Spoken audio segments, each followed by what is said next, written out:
Hello everyone!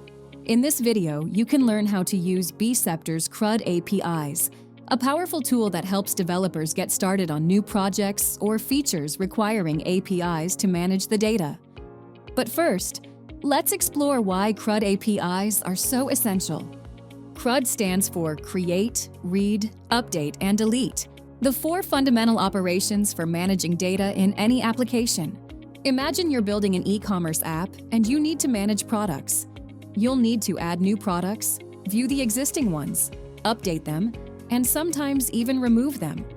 This is where Beeceptor's CRUD APIs comes in handy, offering a robust set of routes to manage your data efficiently. Let's take a closer look.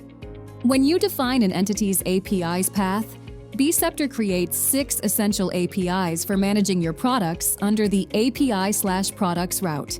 Let's go ahead and create a new mock server. Once you are on the dashboard page, copy the CRUD API's base URL, and that you will invoke from your code. I am using the Postman client to show you how this works. First, you have a post call for create. This adds a new product to the catalog based on the given JSON object. The getAll APIs fetches the entire catalog of products, allowing you to see everything at once. The getOne route retrieves a specific product by its ID. Finally, the delete route removes a product. But what if you want to retrieve selective products in a specific order, perhaps to sort or filter products? Beeceptor supports URL query parameters. For example, you can add category equals to electronics and sort with dash price to see only electronic products, sorted by descending price.